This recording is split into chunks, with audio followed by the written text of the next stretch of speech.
Bien, bonjour à tous. Aujourd'hui, on va parler de modes de stimulation ou de mesure qui ne vont pas directement impliquer l'électricité, donc des électrodes, comme ce dont on a parlé jusqu'à présent, pour communiquer avec le système nerveux. Donc on va regarder un petit peu quels sont les autres modes de transduction qui peuvent nous permettre en fait soit de stimuler, soit de collecter l'information qui est générée par les neurones.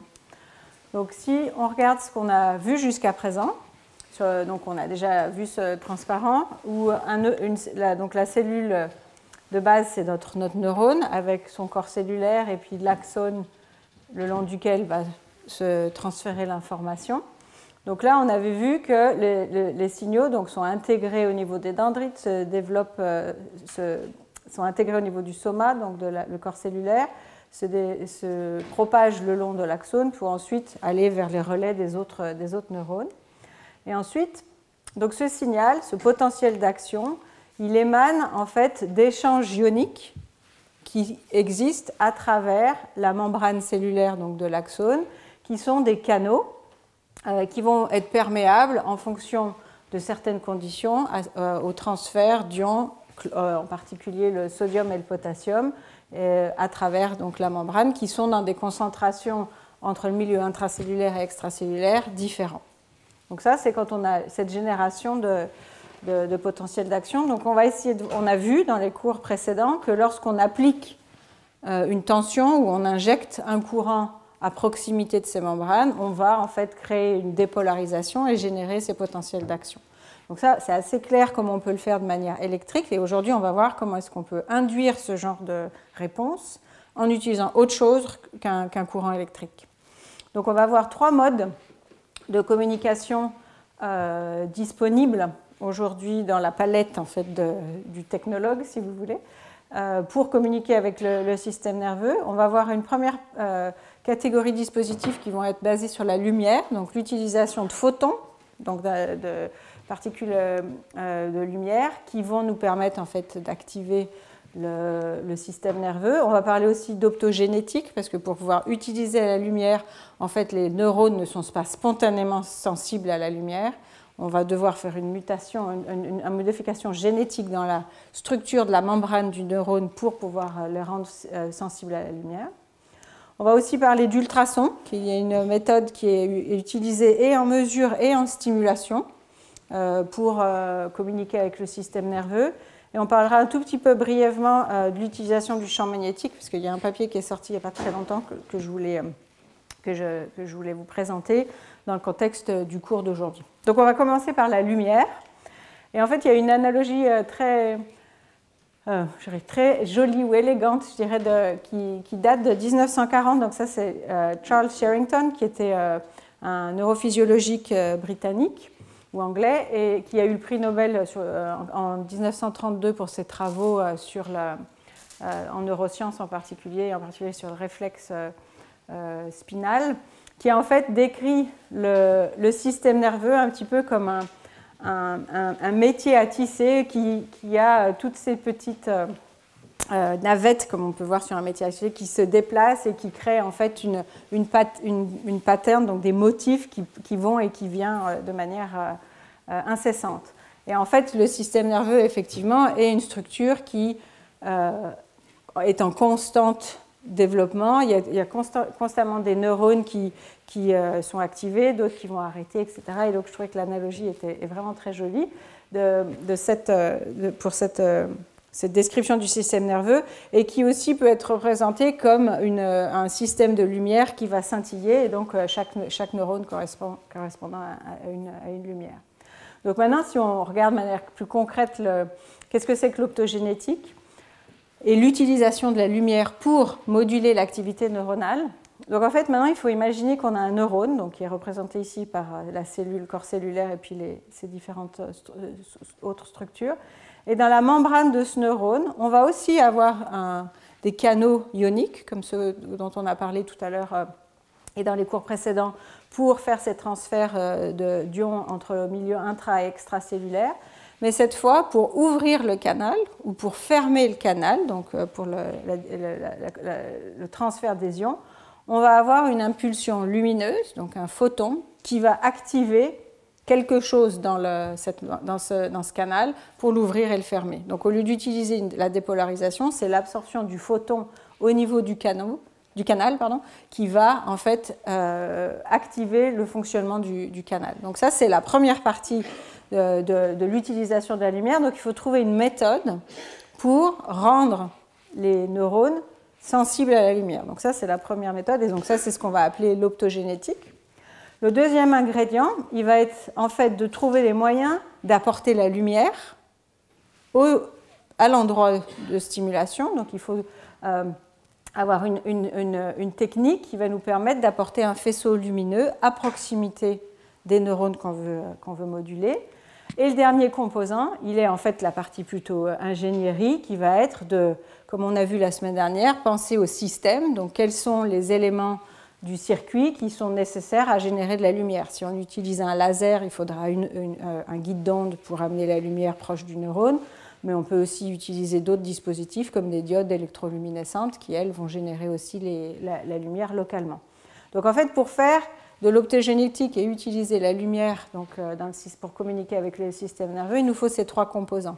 La modification génétique, l'apport de la lumière à proximité des neurones, et enfin le système qui permet de moduler la lumière. Donc, si on regarde maintenant la première étape, donc l'étape d'optogénétique, en fait, il y a eu des travaux qui datent maintenant de vraiment plusieurs dizaines d'années, qui, en fait, ont découvert qu'une certaine protéine qui vient d'une algue verte, et des protéines qui, en fait, sont très sensibles à la lumière, donc elles sont dites photosensibles. Et en fait, il y a une catégorie de ces protéines, et en particulier donc, ce qu'on appelle les channel rhodopsines, donc, qui peuvent être intégrées dans les canaux de potassium et qui vont en fait permettre l'ouverture du canal lorsque un photon de lumière bleue, seulement lumière bleue, va être absorbé pour donc ouvrir le canal. Donc ça, il existe plusieurs sortes de ces protéines photosensibles, et ce qui est intéressant aussi, c'est qu'il en existe dans plusieurs longueurs d'onde, donc avec maintenant différentes couleurs, on va pouvoir activer différents types de protéines, et donc différents canaux. Donc là, la protéine, le channel rhodopsine, en général, on l'utilise pour activer, donc générer un potentiel d'action. On a d'autres structures comme la rhodopsine qui, elle, va être plutôt pour inhiber, pour bloquer en fait, l'activité.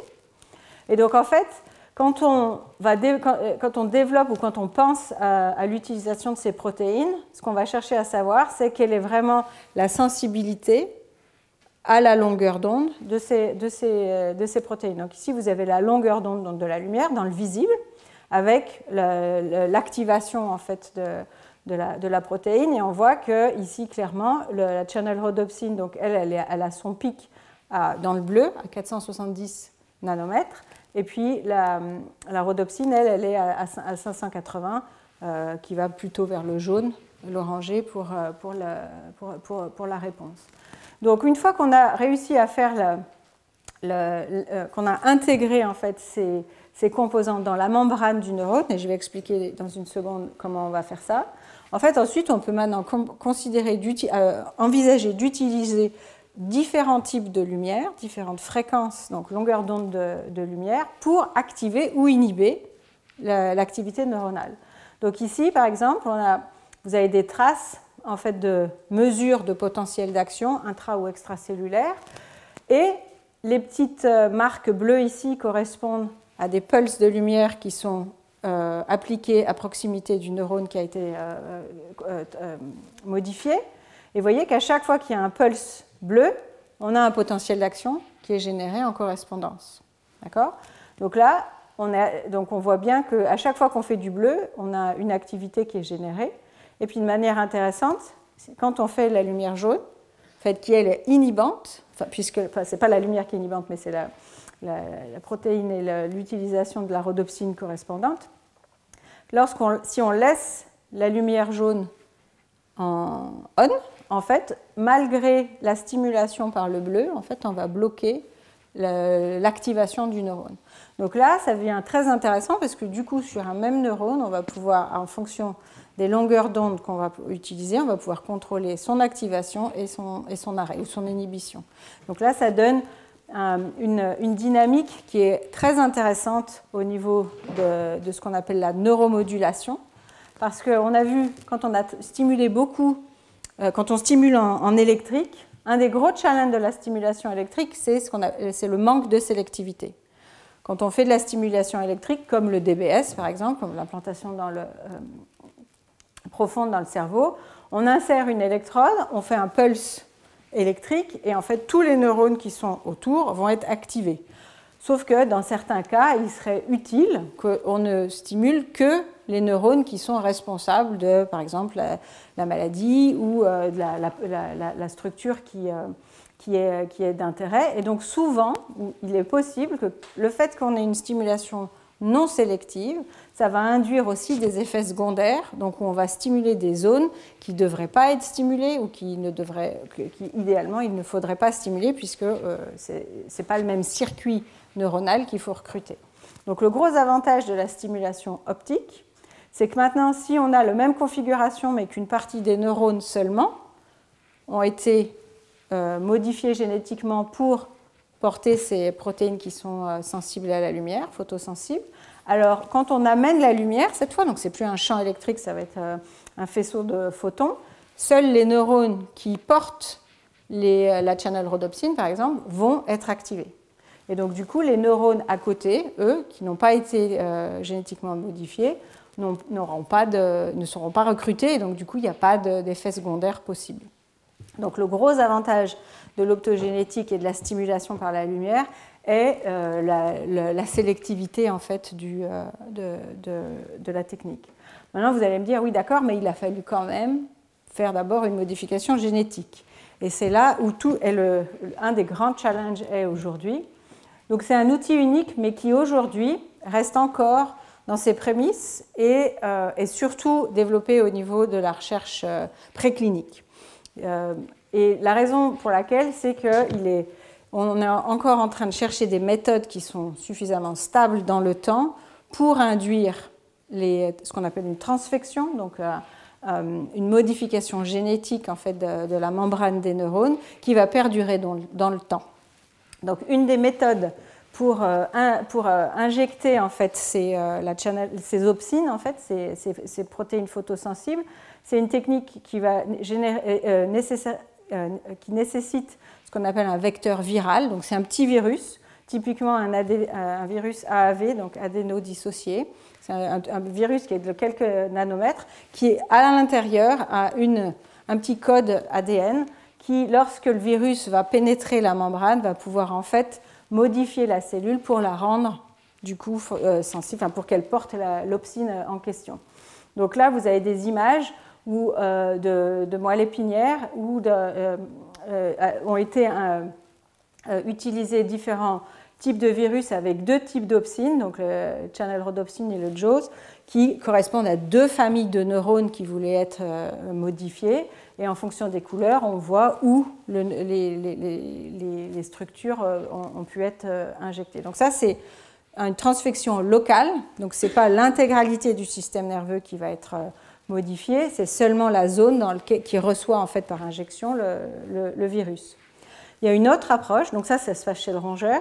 Toujours chez le rongeur, puisque chez le rongeur et en particulier chez la souris, on peut faire ce qu'on appelle des lignées de souris transgéniques, donc on peut modifier la structure génétique de la souris.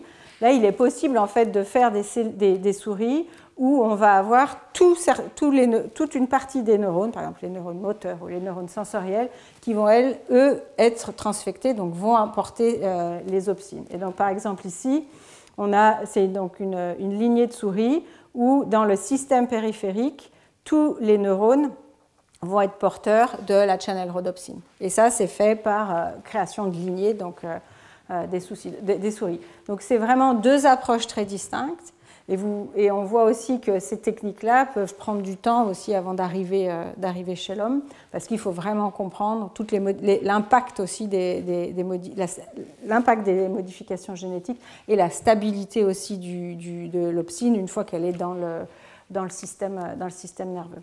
Donc aujourd'hui, beaucoup des travaux que vous pouvez voir dans la littérature sont en fait sur les modèles animaux, principalement chez la souris, puisque c'est celle où on connaît le mieux en fait, le code génétique. Très difficile d'aller chez le primate. Il y a des essais, mais ce n'est encore pas suffisamment stable. Et chez l'homme, il y a un essai clinique qui est en cours et au niveau de la rétine, mais c'est un essai clinique. Voilà, c'est vraiment, on en est au tout début de ces approches. Mais néanmoins, c'est une technologie en fait, qui est extrêmement utile en fait, aussi pour mieux comprendre le système nerveux. Donc là, on est dans l'utilisation des neurotechnologies pour comprendre le fonctionnement du système et pas nécessairement pour développer des thérapies qui vont permettre de pallier à certaines conséquences des maladies neurologiques. Et donc, le deuxième plan, une fois qu'on a développé ou on a injecté les opsines, on a modifié les cellules avec les opsines dans le système nerveux. Ensuite, il faut penser au dispositif qui va nous permettre d'apporter la lumière à proximité des neurones. Donc, cette technologie, elle a été développée par l'équipe de Karl Desselroff à Stanford. Donc, toute la partie opsine, il y a eu d'autres groupes, mais c'est un des groupes qui a fait les travaux les plus innovants dans ce domaine-là à l'époque en 2005. Et donc, eux, ils ont utilisé une fibre optique en fait, pour apporter la lumière dans le système nerveux. Donc, beaucoup de labos de neurosciences, vous allez voir très souvent qu'ils peuvent utiliser des fibres optiques. Donc, c'est des fibres optiques que vous pouvez avoir dans le commerce, qui sont très classiques, auxquelles on connecte à l'embout une petite férule en céramique qui va être en fait insérée juste à la surface du cerveau de l'animal. Et donc cette souris-là est assez connue parce qu'elle a fait la une du New York Times à l'époque, parce que c'était une des premières démonstrations donc, de l'implémentation in vivo de l'optogénétique. Maintenant, l'utilisation de la fibre optique, c'est bien. En revanche, ça nécessite un laser quelque part, pas très loin de la cage de l'animal, puisque c'est le laser qui va faire la source de lumière. Donc, ce n'est pas un dispositif qui est extrêmement propice à des études long terme ou à des études où l'animal doit pouvoir bouger de manière libre dans sa cage. Donc, il y a une autre technique qui, en fait, bénéficie des avancées en fait, dans le domaine du semi-conducteur, qui est l'utilisation de diodes électroluminescentes, donc bleues, les LED, et en particulier donc bleu, puisqu'on a vu que la channel rhodopsine réagissait principalement au bleu. Et donc là, on utilise en fait, c'est une technologie donc, qui a été mise au point il y a plusieurs années, mais pour laquelle l'équipe a eu le prix Nobel en 2014, donc pour le développement de ces dispositifs qui sont très efficaces au niveau énergétique et qui permettent de produire donc, de la lumière avec une puissance soutenue et dans des longueurs d'onde en fait, que l'on peut sélectionner en fonction du matériau semi-conducteur qu'on choisit pour former la jonction de la diode. Donc ces diodes, je ne vais pas rentrer dans les détails, mais c'est une hétérojonction avec une partie du semi-conducteur qui va plutôt produire des charges positives, un autre qui va avoir des charges négatives, donc le dopé N et le dopé P. Et ensuite, lorsqu'on applique un potentiel à travers cette jonction, il y a une recombinaison des charges et au moment de la recombinaison, il y a l'émission d'un photon. Et c'est ce qui va générer en fait, la lumière dans le dispositif. Il y a plusieurs versions qui permettent en fait, d'avoir des structures qui sont plus ou moins efficaces au niveau énergétique pour produire ces diodes.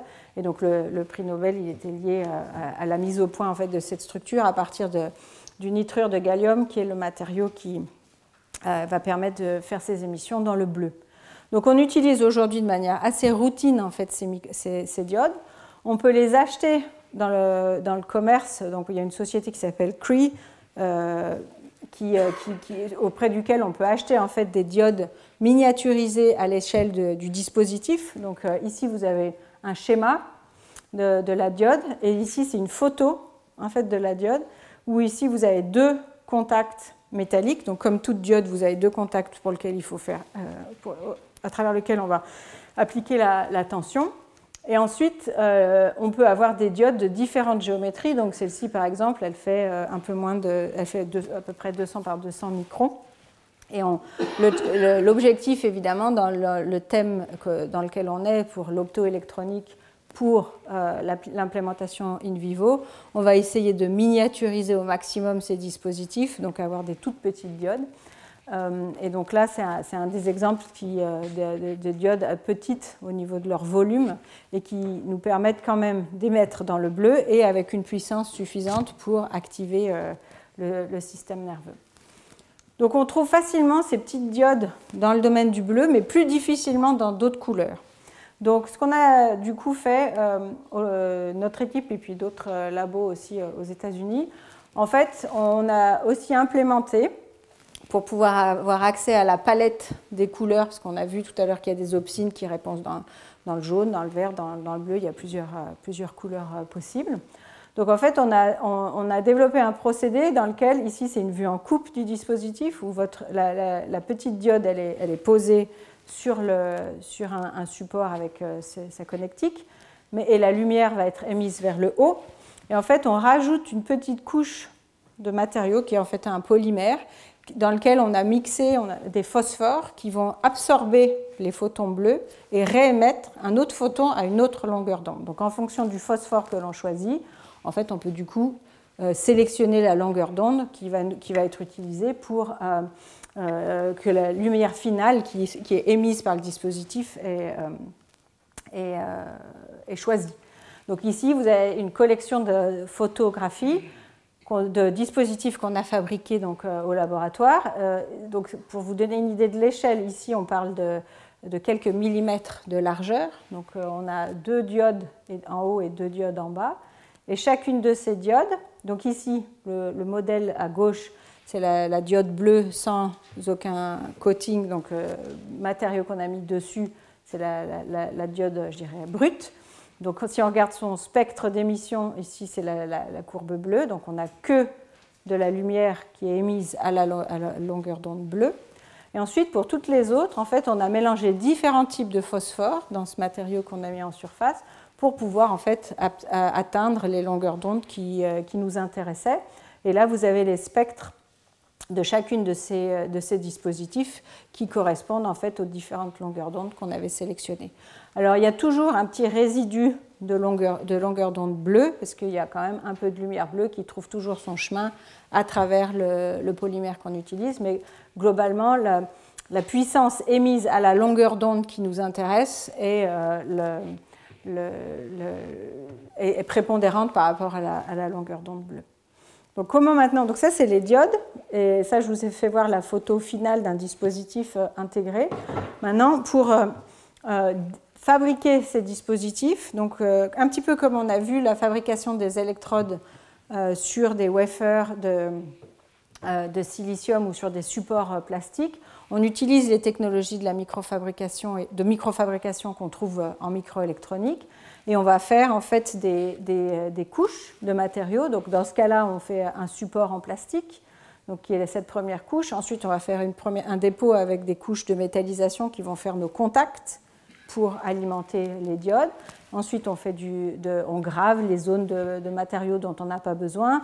On fait de l'encapsulation avec différents types de matériaux pour protéger les diodes. Donc là, un point important quand on travaille maintenant avec des diodes électroluminescentes, il faut faire attention que les matériaux soient transparents. Parce que si vous utilisez des matériaux pour faire votre packaging qui sont opaques, ça va un peu tuer l'objectif du dispositif. Donc il faut trouver différents types de matériaux qui permettent en fait de sécuriser le positionnement des diodes sur la surface. Donc là, vous avez 2 petites diodes qui sont positionnées. Et ensuite, de les intégrer de manière électrique dans une structure qui peut être connectée à une alimentation. Donc ça, c'est pour un exemple de process où on a les électrodes qui sont positionnées sur un support souple.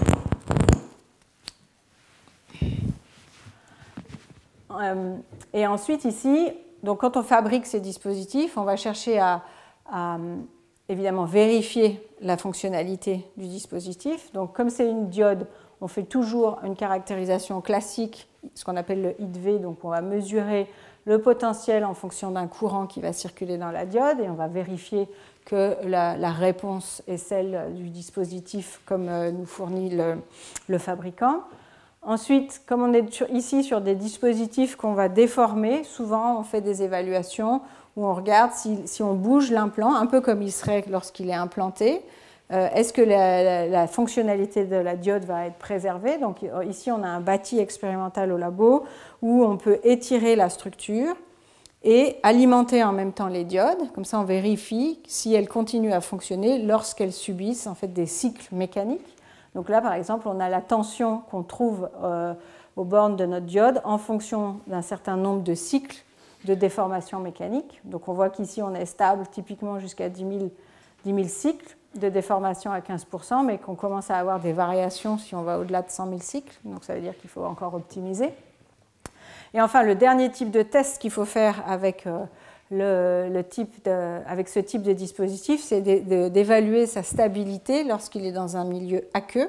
Et c'est là où vient tout le problème des dispositifs électroniques. En fait, on a vu la semaine dernière que toute l'électronique, elle doit être encapsulée pour pouvoir être préservée et fonctionner sur le long terme dans le corps. Aujourd'hui, l'électronique, on a vu, c'était surtout ce boîtier métallique en titane qui permet de préserver l'électronique. Ici, on ne peut pas, dans des dispositifs miniaturisés, on ne peut pas les mettre dans un boîtier en titane, puisque ce n'est pas du tout les bons facteurs d'échelle. Et donc, il faut qu'on développe des technologies plus compactes pour protéger en fait le dispositif optoélectronique. Donc les microdiodes, comme celles que je vous fais voir ici, elles sont fabriquées à partir d'un semi-conducteur inorganique. Et tous les matériaux semi-conducteurs inorganiques vont être très sensibles en fait à l'exposition aux ions.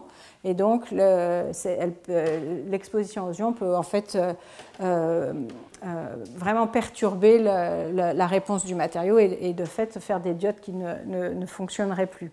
Et là, on voit par exemple qu'on fait des études, dans cette étude, la dernière étude ici, c'est une étude dite de vieillissement, où on plonge en fait l'implant dans une solution saline. Et dans ce cas-là, on l'a mis à 67 degrés pour un petit peu accélérer en fait le vieillissement. Donc ce n'est pas à 37 comme dans le corps, mais en augmentant à 67, on accélère en fait certains procédés électrochimiques. Et on s'aperçoit que pour ce dispositif en particulier, donc en mesurant la tension qu'il y a aux bornes de la diode, on voit que c'est stable pendant le premier mois. En revanche, à partir de 45 jours, on a perdu la moitié des diodes. Les diodes ne fonctionnent plus. Donc ça veut dire que si on veut utiliser ce type d'implant, ce qu'on a fait, ça veut dire que la manip, après un mois, on n'est vraiment pas sûr que l'implant il sera suffisamment stable au niveau de sa fonction pour performer. Donc ça, c'est la partie stabilité, en fait, et le packaging de ces dispositifs optoélectroniques, c'est un challenge qui est encore complètement d'actualité aujourd'hui, donc au même titre que ce qu'on a vu la semaine dernière sur la partie pure microélectronique. Et l'autre petit challenge qu'on a aussi quand on utilise des diodes pour fournir, pour éclairer et apporter la lumière dans le système vivant, c'est qu'en fait, une diode, c'est un dispositif dans lequel on apporte un courant qui va émettre la lumière et il y a toujours un effet Joule, donc il y a toujours un échauffement associé en fait à la conversion électricité-lumière, là on apporte un courant dans des pistes métalliques qui vont ensuite générer les photons. Et donc, comme on est implanté, on n'a pas le droit d'aller à une augmentation de température du dispositif qui va aller au-delà de 1 ou 2 degrés, sinon en fait on va endommager les tissus. Donc en fait, ce qui est important aussi, c'est quand on va utiliser ce type de dispositif, c'est de pouvoir anticiper le mode d'utilisation du dispositif. Est-ce que je vais devoir l'allumer souvent, longtemps, et jusqu'à quel point en fait on peut l'utiliser sans qu'il y ait de problème d'échauffement au-delà de 2 degrés. Donc dans un premier temps, on fait souvent appel à la modélisation pour essayer de comprendre éventuellement quelle va être l'évolution thermique en fait dans le corps. Donc là, vous avez un exemple où, ici, ce sont des vues en coupe de la moelle épinière sur lequel on a positionné 2 diodes. Et puis, on va faire circuler un certain courant dans les diodes. Évidemment, plus on fait circuler un courant élevé, plus l'effet Joule va être fort et donc plus on va avoir un échauffement induit. Et ensuite, la différence entre la ligne du haut, donc là on voit qu'à 18 mA, on a atteint les 40 degrés, donc il ne faudra pas c'est impossible d'utiliser donc ce type de stimulation. Quand on est à 6 mA, on reste dans un domaine tolérable.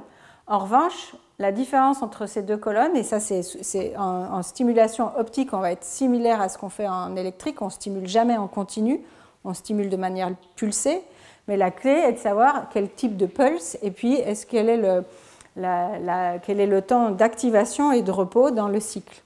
Donc là, dans la première phase, on stimule avec ce qu'on appelle un duty cycle de 25%, c'est-à-dire qu'on est on un quart du temps, alors que dans celui du bas, on est on en continu.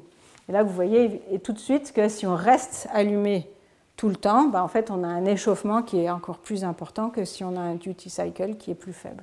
Donc ça, le modèle nous dit, attention, en fonction de ce que vous voulez prévoir, il faut optimiser le courant à injecter dans la diode et son temps de stimulation. Ensuite, donc, ce qu'on a fait une manip pour essayer de mesurer, donc confronter notre modélisation à la mesure expérimentale. Donc là, le schéma, c'est une vue de dessus.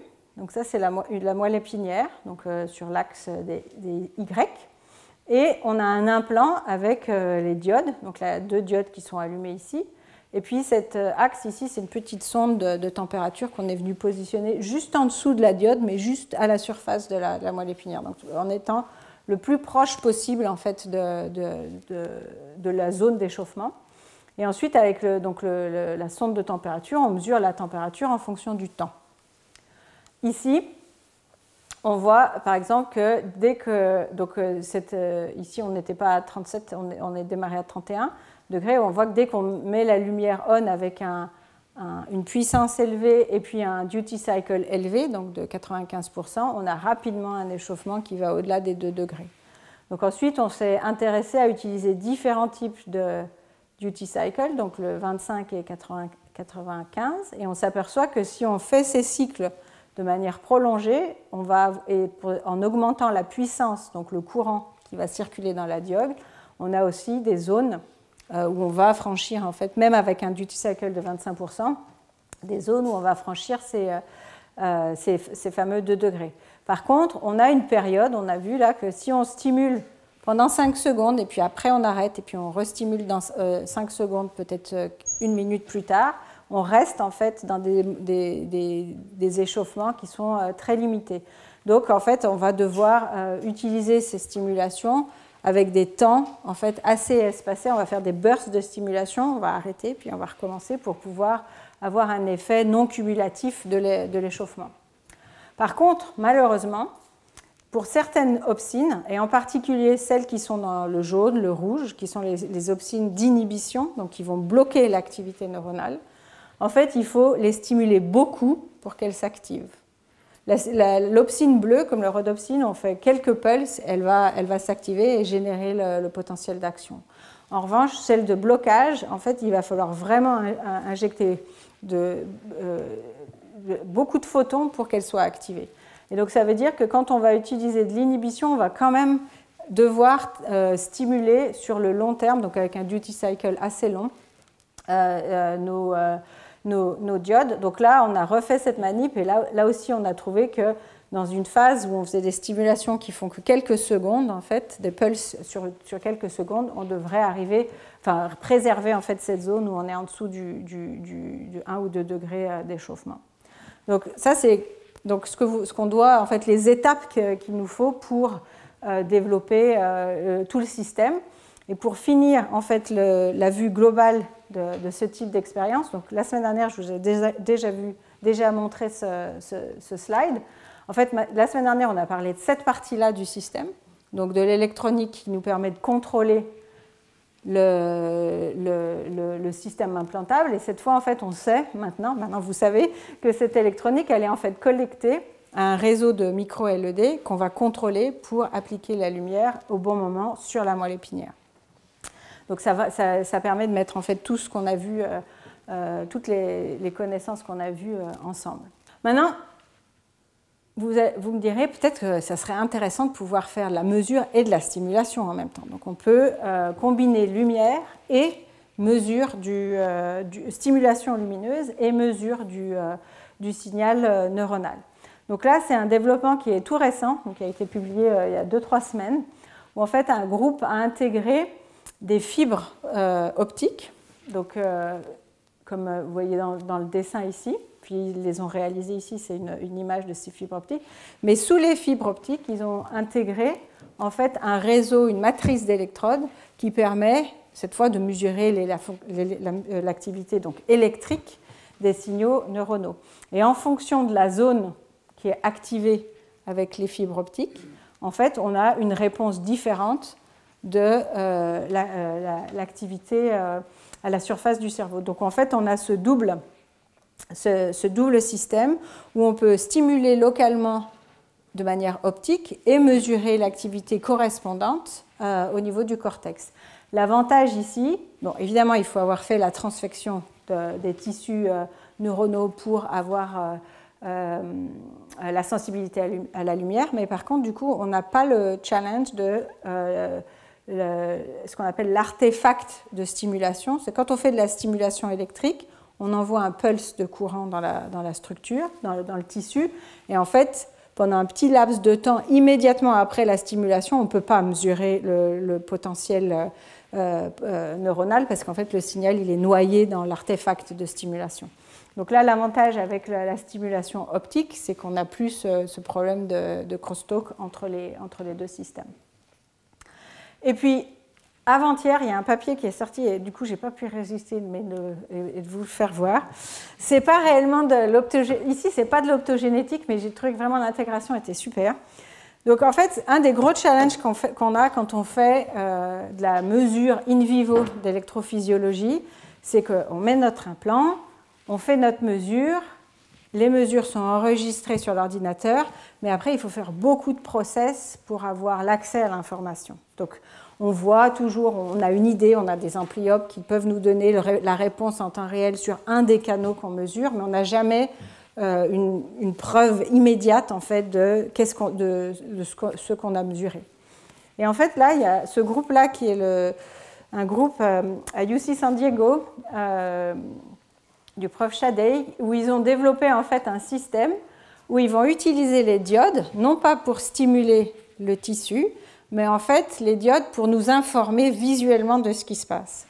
Donc en fait là ils ont combiné deux systèmes où en fait ils ont un réseau d'électrodes ECOG, comme on a vu dans le passé, donc des électrodes métalliques qui vont mesurer les potentiels de champ à la surface du cerveau, mais ils se servent aussi de ce signal pour activer une diode bleue. Donc à chaque fois qu'une électrode en fait, va mesurer un signal électrique, hop, ça va activer une diode qui, elle, va s'allumer. Donc ce qui veut dire qu'en temps, donc ils ont fait cette manip-là. Ici, ils ont fait une manip sur le cortex ici d'un cochon pour avoir en fait un espace, je pense aussi, suffisamment grand. Donc là, on voit le système d'électrodes et de diodes qui est positionné à la surface du cortex. Et là, vous voyez qu'il y a des diodes, mais que les diodes, le mouvement des diodes va évoluer en fait sur la cartographie en fait du cerveau. Et ça correspond en fait à différents modes de stimulation. Donc, lorsque ils ont fait des tests où ils font une stimulation sur la patte ou sur le nez ou sur la langue en lançant des petits puffs, donc ils soufflent de l'air. Et en fait, c'est suffisant pour activer donc le cortex en disant j'ai ressenti quelque chose. Mais par contre, on voit que ça recrute différentes zones du cortex, puisque ça dépend des zones. Donc là, c'est par exemple cette zone du cortex qui va correspondre à la patte, ici à la joue et ici à la langue. Et donc là, de manière visuelle et immédiate, quand on fait la manip, en fait, ils peuvent voir l'évolution de l'activité neuronale. Donc je trouve ça assez intéressant. Donc ici, on ne fait pas il n'y a pas d'optogénétique. La diode, elle est utilisée uniquement pour transmettre à l'utilisateur qu'il y a quelque chose qui se passe en temps réel. Et donc ensuite, ils peuvent, dans une autre expérience, ils peuvent aussi corréler ce qu'ils ont vu avec l'illumination des diodes et évidemment avec la mesure électrophysiologique qui est mesurée par les électrodes et qui ultérieurement est processée. Et donc, ils peuvent superposer ensuite l'image de la diode qu'ils avaient vue pendant la manip à en fait la mesure enregistrée dans le dispositif. Donc ça c'est vraiment, comme on dit, hot from the press, c'est sorti cette semaine. Mais donc ça vous donne une idée aussi de où la technologie aujourd'hui va en termes d'intégration. Ici on a en fait des centaines de microdiodes qui sont intégrés dans ce dispositif avec, je pense, plus d'1 millier de contacts électriques pour faire les mesures du dispositif. Donc ça, c'est la première partie que je voulais couvrir aujourd'hui sur la partie optogénétique et utilisation de la lumière pour communiquer avec le système nerveux. Deuxième point, on va regarder l'utilisation des ultrasons pour communiquer avec le système nerveux. Alors, un des challenges qu'on a avec la lumière quand même, c'est que la lumière ne va jamais franchir quelque chose qui est trop opaque. D'accord ? En tout cas, la lumière dans le visible. La plupart des opsines, enfin toutes les opsines sont dans le visible. Donc on est obligé d'apporter la lumière au plus près des tissus. Donc si on veut utiliser l'optogénétique, on est obligé soit de faire une craniotomie ou de faire une chirurgie pour apporter la source lumineuse au plus près. Donc l'intérêt des ultrasons, en fait, c'est qu'ils peuvent, si l'os ici en tout cas sur la boîte crânienne, est suffisamment fin, ou si on est sur les organes, en fait, on peut faire une mesure qui est dite donc non invasive, parce que les ultrasons, en fait, ils vont pénétrer au niveau du centimètre, en fait, le corps. On a encore le challenge par rapport à des ultrasons par rapport à la lumière, ça va être la résolution spatiale. Donc la lumière, on va avoir des informations qui vont être jusqu'à l'échelle du micron, donc à la taille un peu en dessous de la cellule même, alors que l'ultrason, on va plutôt être de l'ordre du millimètre. Donc on peut avoir une information un peu plus globale. Et au niveau temporel, on a aussi une réponse plus lente avec ce type de technique que si on utilise la stimulation avec la lumière où le signal se propage de manière plus rapide. Mais les ultrasons donc, sont utilisés dans le milieu médical depuis assez longtemps maintenant. Donc, le premier échographe a été développé dans les années 50. Et la clé d'une sonde à ultrasons, c'est le transducteur, qui est un transducteur piézoélectrique. Donc un ultrason, qu'est-ce que c'est ? C'est une onde mécanique qui est générée à partir de ces dispositifs piézoélectriques. Donc l'onde mécanique est induite, envoyée dans le tissu, et en fonction des densités des matériaux qui sont rencontrés par l'onde, les ondes sont reflétées, donc elles reviennent vers le transducteur, qui va du coup pouvoir mesurer un décalage en temps, en fréquence, en amplitude du signal et reconstituer en fait les densités des tissus qui sont dans le corps. Donc l'utilisation initiale de l'échographie, c'était vraiment une information anatomique pour pouvoir définir s'il y a des masses volumiques, s'il y a des structures avec différentes élasticité ou compressibilité. C'est souvent utilisé on peut voir aussi la présence d'éventuelles tumeurs qui en général ont des densités plus élevées qu'un tissu sain, etc. Donc ça c'est l'utilisation 1 des ultrasons. Après, donc ça c'est statique. En revanche, si maintenant on combine ça avec l'effet Doppler, qui est en fait l'utilisation en fait du déplacement du sang, donc on a un mouvement cette fois dans les vaisseaux sanguins, à partir en combinant l'effet Doppler avec l'échographie, en fait cette fois on peut avoir une information sur le flux, la densité de flux et la rapidité et la direction du flux sanguin. Donc en fait, en neurosciences, en application neurosciences, l'idée est maintenant de pousser ces notions d'échographie et Doppler, donc d'utiliser les ultrasons avec des fréquences assez élevées pour nous permettre en fait de comprendre la dynamique donc, du système vasculaire qui, elle, est très très proche en fait anatomiquement des neurones.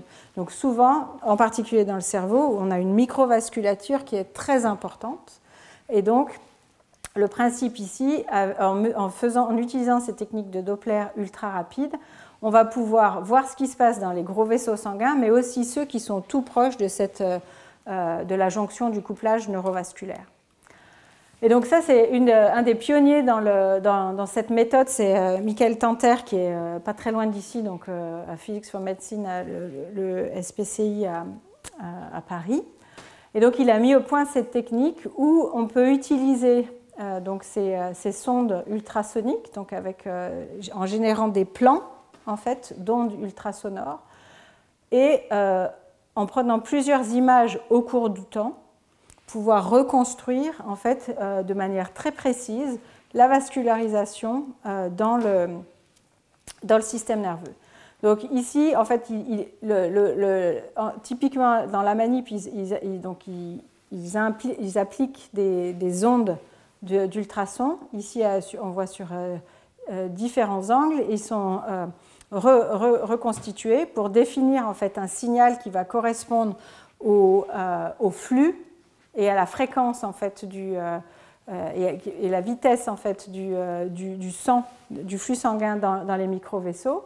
Et donc à partir de ces analyses, ils peuvent définir une fréquence qui va être donc la fonction de la vitesse dans les micro-vaisseaux et l'intensité qui va être en fonction du flux, donc la densité du sang. Et à partir de ces deux paramètres, en fait, ils peuvent faire du coup une cartographie du positionnement et de la direction du flux sanguin. Donc là, on a une image donc, très précise de cette microvascularisation. Donc ça, c'est la microvascularisation. Donc la question suivante, c'était est-ce que si on a l'information sur la microvascularisation, est-ce qu'elle peut être couplée à l'activité neuronale? Alors je vais revenir à cette image après. Donc pour valider ça, ils ont utilisé cette méthode. Il me semblait en fait que j'avais mis. Ils ont utilisé cette... je reviens en arrière, parce que du coup j'ai perdu le fil de... Donc, première méthode, c'était pour développer cette technique de mesure de la microvascularisation. Ils l'ont développée initialement en préclinique et ils l'ont aussi implémentée en particulier chez les nouveau-nés. Et en fait, dans le cas du nouveau-né, donc voilà, c'est là où j'ai retrouvé mon fil, pardon. Donc, dans le cas des nouveau-nés, en fait, ils ont aussi combiné la mesure à ultrasons avec une mesure EEG. Donc la mesure EEG, c'est la mesure de l'activité cérébrale de manière non invasive. Et donc ils ont positionné ces électrodes sur la tête de l'enfant et ensuite effectué des scans de mesure en fonction en fait, des cycles du sommeil de l'enfant. Et en fait, ce qu'on voit, ici, ce sont les mesures électriques. Donc on voit qu'il y a une différence d'activité en fonction du sommeil et de la période éveillée. Et en fait, à partir ici, les figures A et B correspondent aux signaux correspondant à l'extraction de l'information par la mesure avec les ultrasons. Et on voit aussi deux phases d'activité qui, en fait, correspondent à l'activité, à celle en niveau temps, à celle de l'activité neuronale. Donc on a une bonne corrélation en fait à partir de cette manip-là.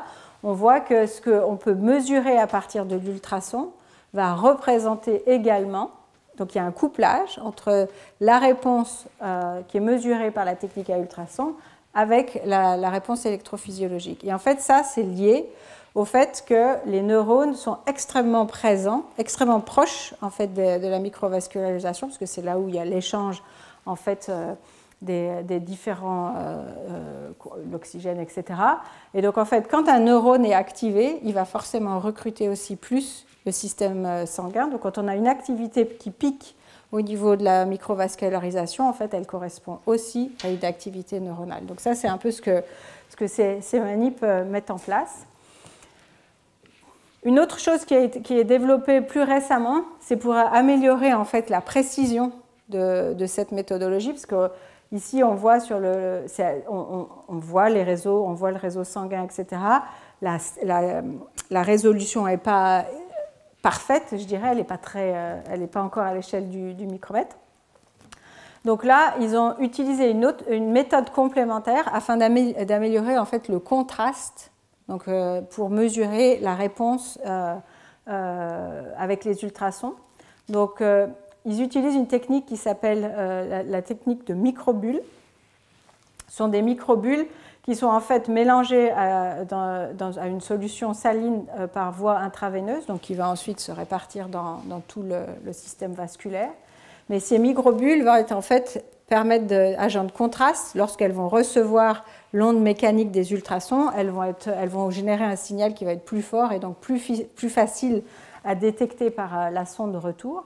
Et donc là, c'est ce qu'on voit sur ce graphe, où en fait là, et là on est à l'échelle de la souris cette fois, donc le cerveau il est beaucoup plus petit que tout à l'heure sur le prématuré ou sur l'enfant, et on a une mesure beaucoup plus fine en fait du système de vascularisation.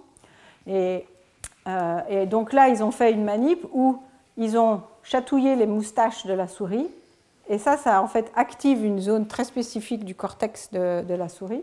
Et ce que vous voyez ici, c'est que lorsqu'ils chatouillent la moustache, en fait, cette zone s'allume, entre guillemets, donc on a plus d'activité vasculaire, et en fait, ça correspond aussi à la zone de process de l'information au niveau neuronal. Donc on a un vrai ça met en évidence ce couplage neurovasculaire, et là, qui permet en fait d'avoir aussi de bonnes résolutions spatiales et temporelles de ces mesures. Les ultrasons sont utilisés dans beaucoup de domaines, aussi sur l'étude du cerveau et aussi en clinique. Et chez l'homme, en fait, on peut utiliser aussi ces mêmes approches pour mieux comprendre donc, la dynamique, l'hémodynamique cérébrale, et en particulier essayer d'utiliser l'imagerie comme une technique pour aider au diagnostic, et en particulier ici, c'est la technique donc, à base des microbules donc, qui a été déployée chez l'homme et la mesure avec les ultrasons, permet en fait de trouver où est localisé un anévrisme. Lorsqu'il y a un anévrisme, en fait, vous avez une perturbation complète du flux, la direction et de l'intensité du flux sanguin. Et en fait, avec cette méthode-là, donc ils ont fait l'analyse que je vous ai décrite tout à l'heure, et avec différents algorithmes de process de l'information, ils arrivent en fait à définir non seulement l'intensité du flux, mais aussi sa direction. Donc ça, c'est les petites flèches noires en fait que vous voyez sur le graphe ici. Donc on voit ici ça tourne, etc. Et en zoomant donc sur cette zone, en arrivant ici, on voit en fait qu'il n'y a plus de flèches, il n'y a plus de longueur de flèche. Et la longueur en fait correspond à la vitesse du sang. Et donc du coup, sur la zone F, donc qui va correspondre à cette toute petite zone ici qu'il y a dans l'image A, c'est là où il y a le point de l'anévrisme. Donc en fait, cette méthode-là peut être utilisée aussi pour trouver et aider en fait à diagnostiquer l'emplacement d'un anévrisme. Pas forcément le traiter, mais en tout cas identifier la zone, et ça de manière très peu invasive. Ensuite, les ultrasons, ils sont aussi assez prometteurs pour l'utilisation en tant que technique pour permettre de franchir ce qu'on appelle la barrière hémato-encéphalographique. Donc, la vascularisation et le système neuronal sont séparés. Il n'y a pas de branchement entre les deux, sauf lorsque les cellules en fait, sont toutes proches des vaisseaux sanguins, et il peut y avoir par diffusion en fait, le passage des nutriments, l'oxygène et autres. Et en fait, l'idée derrière l'utilisation des ultrasons ici, en fait, c'est de l'utiliser comme une méthode d'ouvrir une petite barrière temporaire dans les parois des vaisseaux sanguins pour permettre d'injecter en fait des drogues, enfin des médicaments ou des différentes structures tout proches du neurone, mais de manière peu invasive.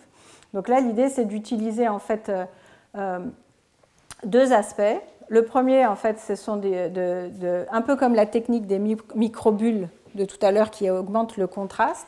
Là, c'est d'avoir des petites bulles dans lesquelles on va aussi insérer en fait des médicaments.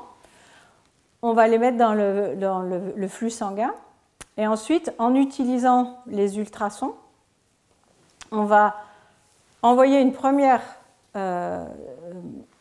premier profil d'ultrasons qui va en fait faire agglomérer les particules dans le sang, et ensuite un deuxième profil d'ultrasons qui vont, eux, faire en fait casser les petites bulles pour relarguer en fait le médicament qui est contenu dans ces microbules, qui vont ensuite pouvoir diffuser et être délivrés en fait aux neurones qui sont juste à côté.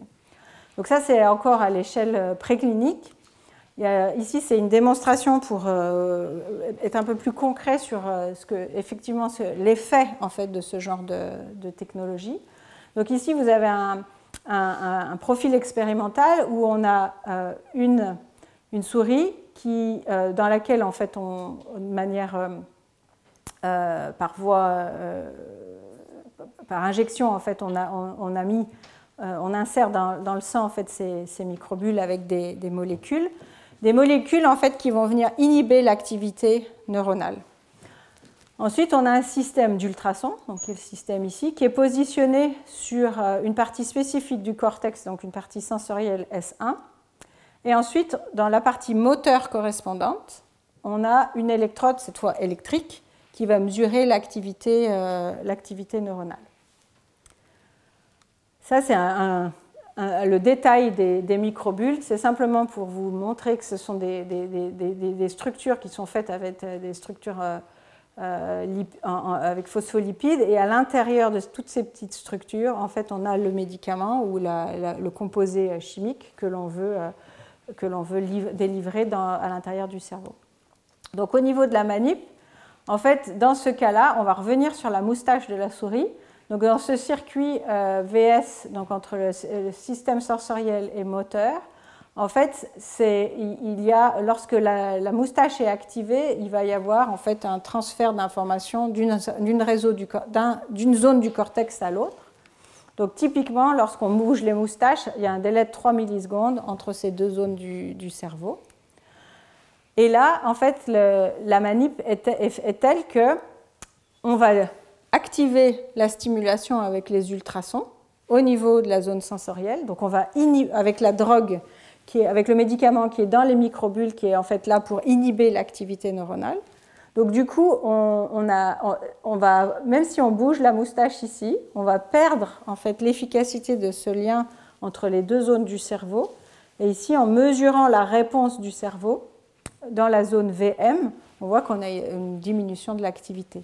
Et du coup, ça confirme par exemple le lien entre ce circuit, entre ces deux zones du cortex. Donc là aussi, c'est une méthode qui va nous permettre de développer une méthode d'injection très localisée des médicaments au plus près des neurones, mais évidemment on peut aussi s'en servir en neurosciences fondamentales pour mieux comprendre en fait le développement des différents circuits neuronaux. Et enfin, on peut utiliser aussi les ultrasons pour faire de la neuromodulation. Donc cette fois, donc là on reprend le schéma qu'on a vu déjà plusieurs fois aujourd'hui avec la membrane de l'axone, avec les différents types de canaux qui nous permettent le transfert d'ions entre l'intra et l'extracellulaire.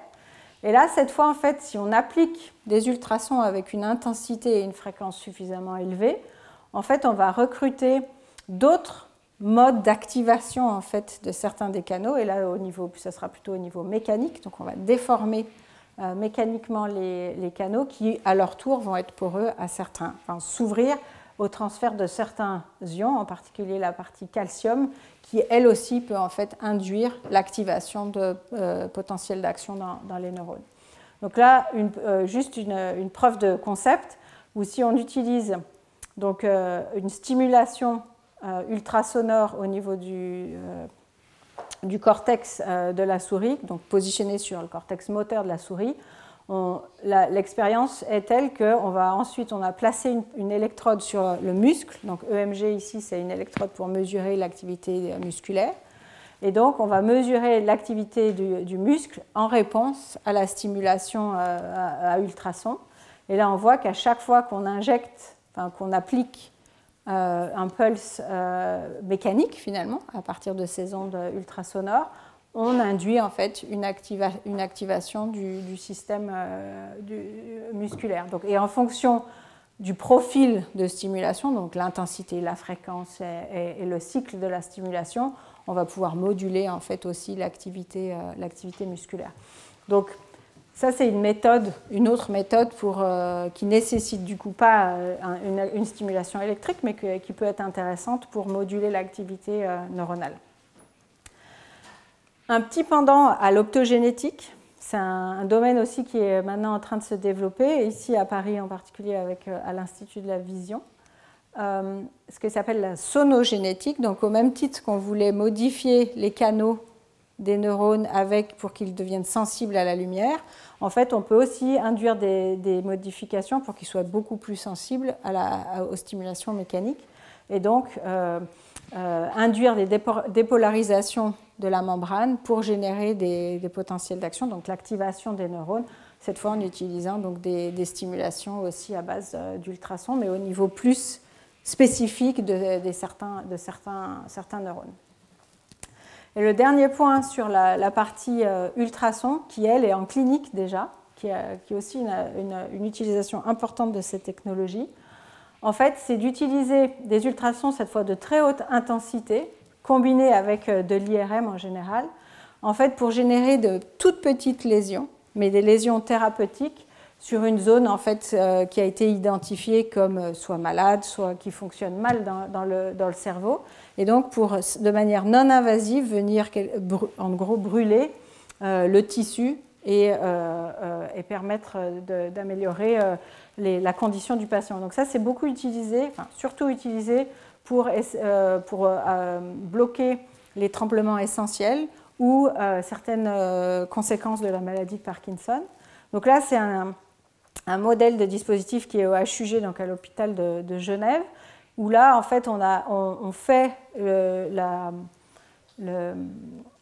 procédure en combinant l'imagerie IRM et donc l'implémentation d'ondes ultrasonores à forte intensité et avec donc ces types de fréquences.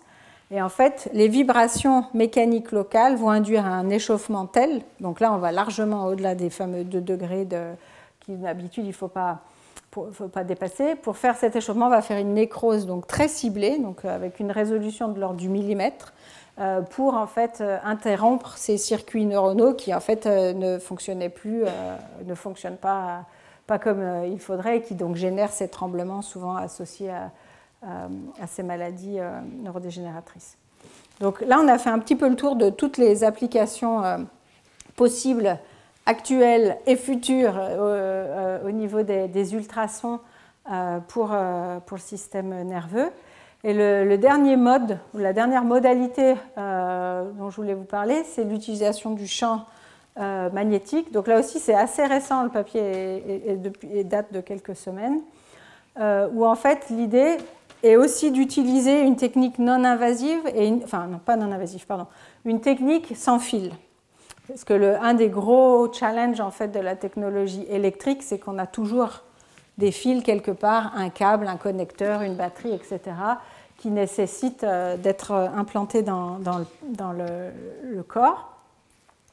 Donc le champ magnétique, c'est vrai que ça peut être intéressant parce qu'on peut le transmettre sans contact, en fait, sans qu'il y ait de contact physique entre les structures. Et donc il y a ce groupe à Rice University à Houston qui a mis au point ce dispositif qui explore s'il est possible de stimuler à distance, donc en contrôlant un champ magnétique à l'extérieur du corps, générer en fait une réponse avec un matériau magnétoélectrique qui, lorsqu'il reçoit un champ électrique, va en fait générer une tension. Et donc cette tension va à son tour pouvoir activer le système nerveux. Donc ils ont beaucoup optimisé en fait cette structure implantable qui nécessite un matériau magnétoélectrique, donc qui va recevoir le champ magnétique et le convertir en une tension, magnéto-restrictif, qui va générer en fait une déformation mécanique, et ensuite il y a un matériau piézoélectrique qui lui va transformer la déformation mécanique en un signal électrique, donc pour stimuler la structure. Donc c'est les structures ici, j'aurais dû mettre l'échelle ici, on est typiquement de l'ordre du millimètre dans cet assemblage de matériaux. Et en fait, en preuve de concept, ils ont fait la chose suivante. Dans un modèle de rongeur, en fait, dans le cas du nerf périphérique, donc là, ici, c'est une image du nerf périphérique qui a été sectionné. Et en fait, donc si on sectionne le nerf périphérique, ça veut dire que quand les informations qui viennent du système central n'atteignent plus le système périphérique. Donc ici, on a une section du nerf. Ici, l'animal va perdre le contrôle, en tout cas dans une première phase, de la partie distale de son membre. Et donc là, ce qu'ils ont fait, c'est qu'ils ont positionné en fait leur dispositif sur la partie distale, donc non connectée du système. Et ils ont utilisé donc, leur stimulateur pour en fait faire comme un pont en fait, entre la partie proximale et la partie distale du nerf en fonction d'une activité externe par rapport à la bobine en fait, et l'impulsion de la bobine qui va, lorsque l'on va stimuler, on mesure que l'information passe dans le nerf et cette mesure-là va être utilisée par cette bobine pour générer un pulse qui va stimuler la partie distale du nerf. C'est une preuve de concept. En réalité, une fois que vous avez sectionné le nerf va dégénérer. Donc c'est une preuve qui ici est vraiment juste sur le concept, mais l'idée est de montrer qu'on peut en fait à partir de ces dispositifs-là générer suffisamment d'énergie pour stimuler les tissus neuronaux et donc générer leur activité pour contrôler en fait le mouvement d'un muscle. Donc ça, là encore, c'est un concept qui est assez récent. On va voir, le futur nous dira et comment on peut l'implémenter plus loin. Mais voilà, l'idée aujourd'hui, c'était de vous faire voir d'autres méthodes qui sont aujourd'hui dans les phases de développement pour utiliser et pour moduler ou mesurer l'information neuronale. Donc en résumé, on a vu 3 modes de fonctionnement. Là où il y a le plus de travaux aujourd'hui, c'est en optogénétique, pas encore chez l'homme, et les ultrasons qui arrivent chez l'homme déjà, et qui sont des techniques qui sont très complémentaires de ce qu'on peut utiliser aujourd'hui avec des technologies purement basées sur l'électricité. Voilà, je vous remercie pour votre attention.